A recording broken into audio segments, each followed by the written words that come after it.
Mungkin teman-teman sudah nggak asing lagi dengan teman-teman saya ini, YouTuber kondang dari Jawa bagian timur, yaitu tim Abecus dan JRY, teman-teman. Sering nonton lah, saya yakin. YouTuber kondang banget, teman-teman. Malam hari ini bersilaturahmi dengan tim Kase. Sebenarnya udah 2 hari, tapi baru malam hari ini kita explore bareng. Siapa ini, Mas? Ardopa. Semua sudah terlihat di depan mata manusia. Dan saya tidak perlu panjang lebar lagi untuk berbicara kepadamu. Tentunya kau mengerti apa yang sudah kau lakukan.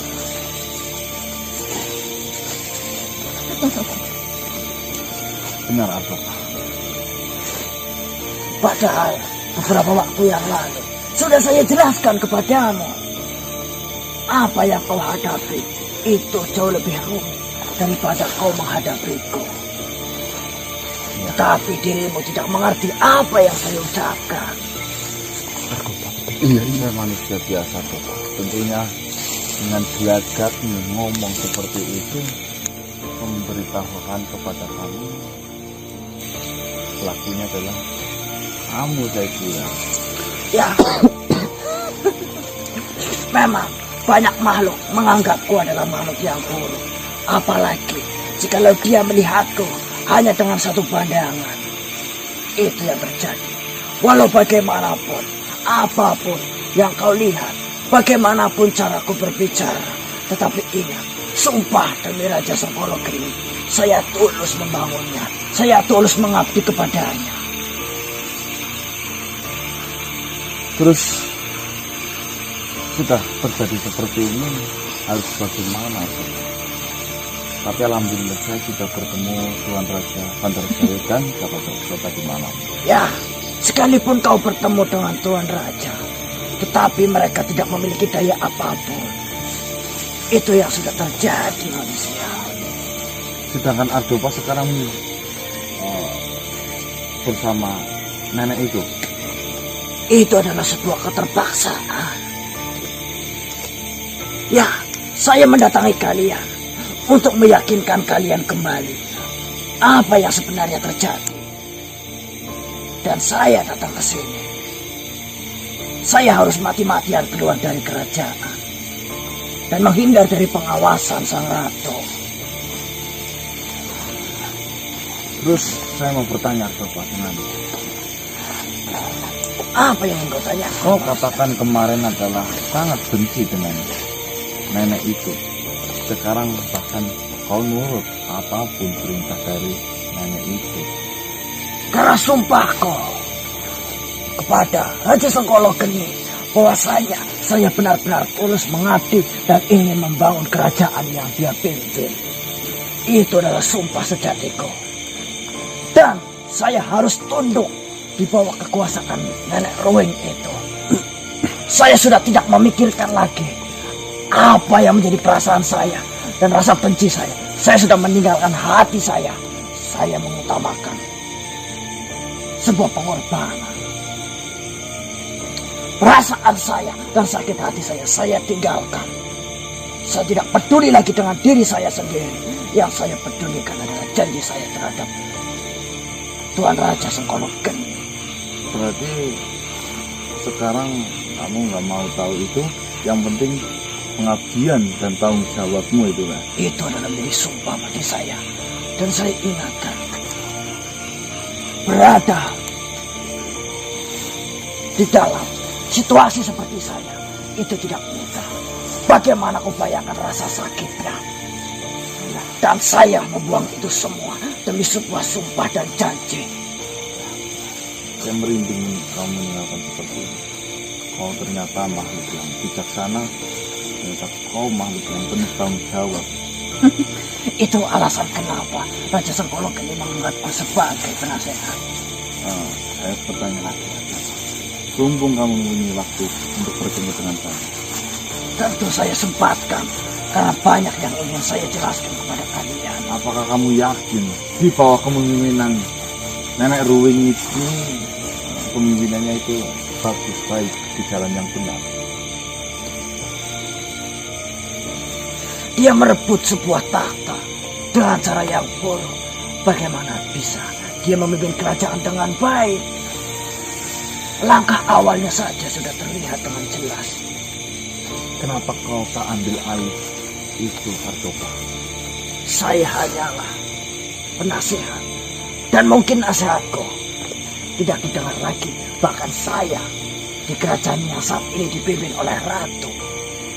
Saya bukanlah siapa-siapa manusia.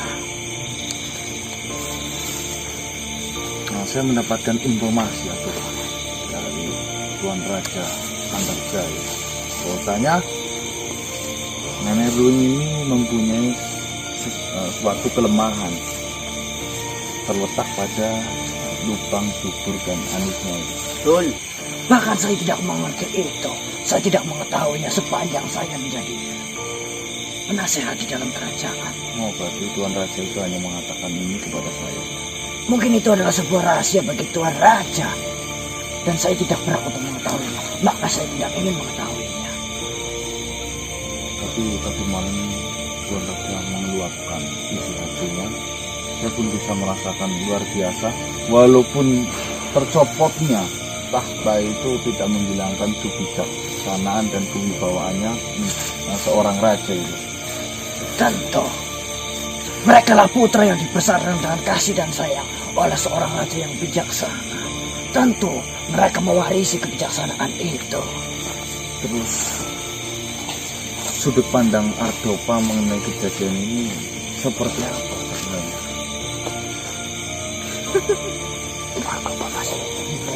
Jujur saja saya menyesal.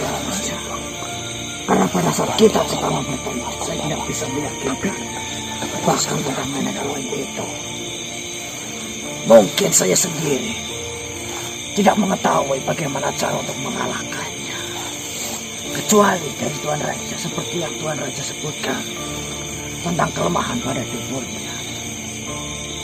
Mungkin kalian manusia jika benar-benar menyayangi kerajaan Sengkolok Geni atau ingin menengahi apa yang terjadi, manusia bisa lakukan itu lagi.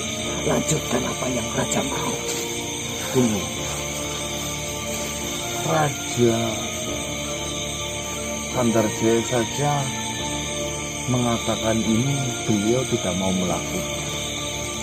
Beliau mengatakan bahwasanya sejahat-jahatnya Nenek Ruing tetaplah orang tua dari raja. Ini adalah pilihan yang sulit manusia. Bahkan saya sebagai penasihat pun tidak bisa memberikan jawaban yang pasti. Tetapi bagi saya, apapun yang melenceng itu perlu diluruskan. Ya. Bukan begitu manusia? Betul sekali. Cuma itu, saya ini posisinya bingung, atau Pak. Bingungnya, saya mendapatkan sebuah amanah, akan tetapi sang pemberi amanah saja itu tidak mau melakukan ini. Apalagi dengan saya yang tidak tahu menahu tentang hal ini, maksudnya loh. Saya tanyakan kembali kepada kalian manusia. Jikalau kalian disuruh untuk membunuh ibu kalian sendiri, apa kalian tega? Ya tidak mungkin. Mungkin Tuan Raja menginginkan kalian yang melakukan. Karena Tuan Raja percaya kalian benar-benar berarti tulus dan niat yang mulia. Ya. Itu alasan kenapa Tuan Raja memberikan kepercayaan kepadamu. Dengan begitu, Tuan Raja bisa menyelesaikan masalahnya tanpa harus menyakiti ibunya sendiri. Ya. Asalkan kalian manusia berniat baik, maka Tuan Raja akan percaya dengan kalian. Tapi saya tidak mungkin melakukan itu. Sudah saya pikir-pikir. Kalau sampai saya melakukan itu, berarti di sini ada korban. Itu yang pertama. Yang kedua, saya belum tentu bisa melakukan itu dengan mudah. Betul? Dengan pengawasan yang ketat, menjadi ratu, betapa sulitnya saya menembus kerajaan. Tentu itu adalah hal yang paling sulit. Mungkin jika kalian berhadapan satu melawan satu, mungkin mudah bagimu. Saya percaya denganmu manusia. Tetapi Untuk kalian bisa menemuinya itu sangat susah. Apalagi dengan 2 mahkota yang Ratu pegang itu. Kalian bisa apa? Memang semua ini salah saya. Tentu itu salahmu. Sudah tak perlu kau tanyakan lagi. Itu semua salah. Tetapi walau begitu, saya juga pun merasa bersalah.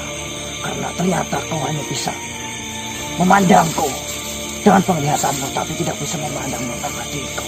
Ya. Kenapa pada saat itu saya tidak bisa meyakinkan kalian? Itu juga salah saya. Tapi banyak salah itu dari dirimu manusia. Padahal saya sudah pernah belajar. Dalamnya laut bisa diukur, tapi dalamnya hati siapa yang tahu. Jika saya katakan seperti itu pada saat itu, tetap saja kalian tidak akan percaya. Susah. Saya ini tidak bisa membedakan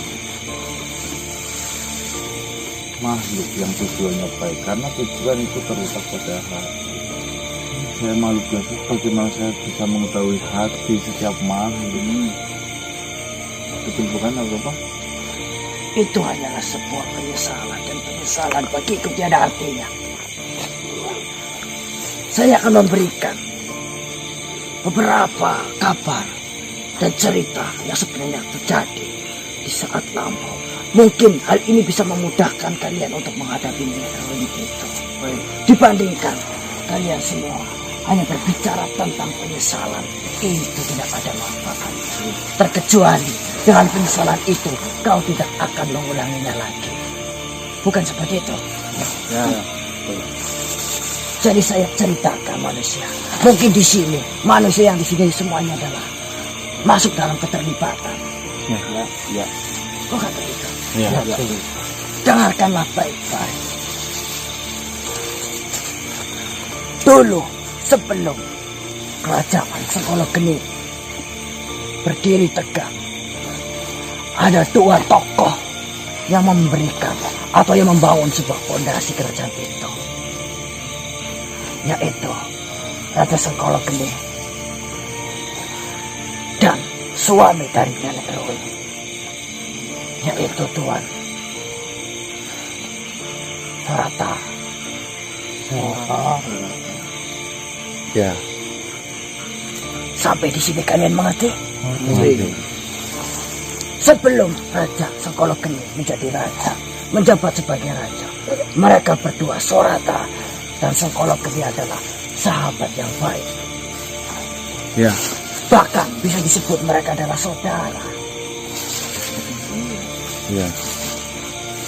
Karena sebuah pilihan yang membingungkan, pilihan yang sulit untuk menentukan siapalah pemilik kerajaan yang telah dibangun, maka mereka berdua menyepakati sebuah perjanjian, yaitu dengan melakukan pertarungan saudara. Tujuan yang dilakukan adalah tujuan yang baik, di mana mereka menginginkan kerajaan ini dibangun dan dipimpin oleh raja yang terbaik. Masing-masing dari mereka mengatakan, jikalau kau yang terbaik, maka akan saya ikhlaskan. Dengan satu catatan, kau harus membuktikannya terlebih dahulu kepadaku. Pembuktian itu dengan cara bertarung. Siapapun yang menang, itu adalah tanda dialah yang mampu memimpin kerajaan yang sedang mereka bangun itu. Ya. Mereka melakukan pertarungan bukan atas dasar dendam, tetapi atas dasar memilih siapa yang terbaik, dan mereka ikhlas melakukannya. Akhirnya pertarungan itu pun terjadi manusia, di mana Raja Sengkolo Geni memenangkan pertarungan itu. Akan tetapi istri yang ditinggal oleh Sorata, Nenek Rui, mengalami sakit hati dan pedih yang mendalam. Kenapa perjuangan yang dilakukan bersama harus mengorbankan salah satu dari mereka? Maka kerajaan yang dibangun itu sekarang disebut menjadi kerajaan Sengkolo Geni. Dan pada saat itu juga Nenek Rui akhirnya diangkat. Tetapi bukan menjadi ratu, namun diangkat menjadi pengasuh anak dari Raja Sengkolo Geni. Gandarjaya itu. Ya, Gandarjaya dan Jagadreksa. Bagaimana jika kau dalam posisi itu? Ini memang menyakitkan banget ya. Menyakitkan. Berawal dari persahabatan yang baik demi sebuah kerajaan yang bagus, mereka rela bertarung dan akhirnya gugur satu. Ya. Tapi Raja Sengkolo Geni tidak lupa dengan istri dari siapa itu? Sorata, dengan cara mengambil Nenek Ruwing itu salah satu bagian dari kerajaan itu. Namun sayang sekali kebijakan dari Sengkolo Geni mungkin kurang tepat. Karena bukannya menjadikan Nenek Ruwing sebagai penasehatnya, justru Raja Sengkolo Geni menyuruh Nenek Ruwing untuk mengasuh kedua putranya. Ini berarti berawal dari situ Nenek Ruwing ya? Ya. Setelah berjalannya waktu, Nenek Ruwing, saya tidak mengetahui ataukah Nenek Ruwing merawat dengan keikhlasan dan kasih sayang, atau hanya sekedar menaati peraturan. Saya tidak mengetahuinya. Tapi yang saya tahu, Raja Sengkolo Geni benar-benar memberikan yang terbaik untuk Nenek Ruwing.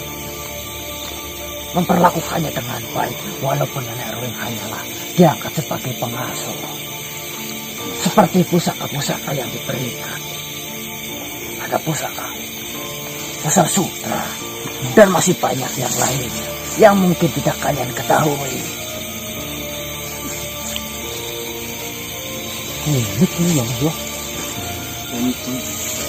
Ya, udah sampai di situ, terus bisa-bisanya kamu memperlakukan Nenek Ruwing keluar dari kerajaan itu kan ulah Madova.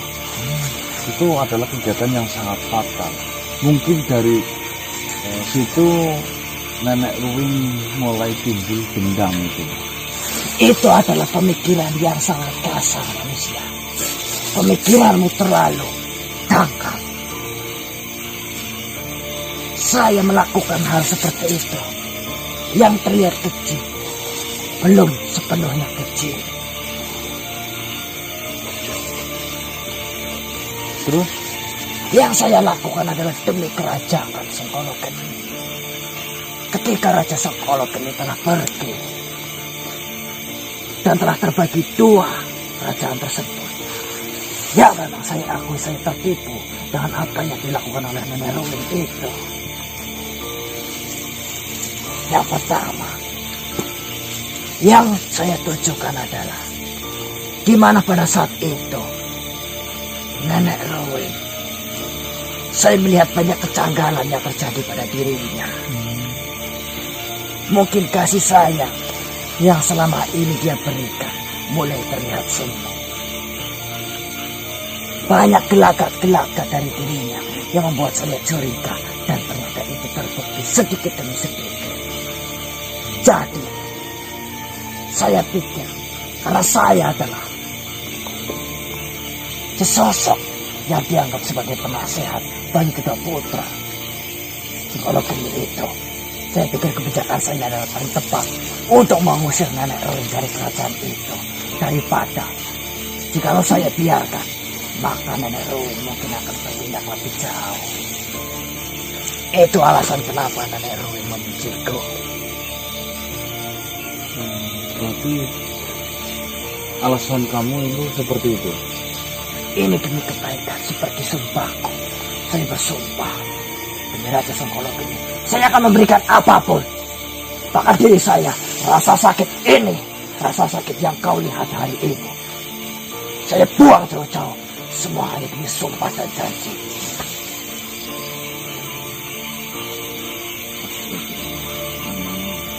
Kalau kita mau belajar, saya jujur belajar darimu tentang kebijaksanaan yang mengatakan dirimu itu tidak penting, tapi kau tanggung jawab lebih diutamakan. Mungkin kata-kata yang tepat adalah, Gimana? apalah arti sebuah cinta jika kita tidak bisa bertanggung jawab? Apalah arti sebuah cinta kalau kita tidak bisa bertanggung jawab? Masuk. Bahkan, jikalau kita tidak memiliki cinta sekalipun, tetapi kita masih bertanggung jawab, itu adalah bukti cinta. Dan kecintaan saya terhadap Raja Sengkolo Geni itu adalah pembuktian untuk hari ini. Saya akui, Ardobah, kau makhluk yang bijaksana. Walaupun di pandanganmu kata-kataku banyak menyakitkan dan mungkin tidak enak untuk kalian, tetapi Ardobah, Siapa? Bagian dari kerajaan. Oh, sabar. Minggir. bagaimana panglimaku? Kenapa kau di sini? Saya berusaha memberikan jalan keluar kepada manusia ini, sehingga apa yang sedang kita perjuangkan segera berhasil. Apa yang sedang kita impikan akan segera terwujud. Kerajaan yang akan kembali seperti semula, aman dan damai, Panglima. Ada apa, Panglima? Kita nggak penting di sini. Lebih baik kita kembali ke kerajaan. Astagfirullah.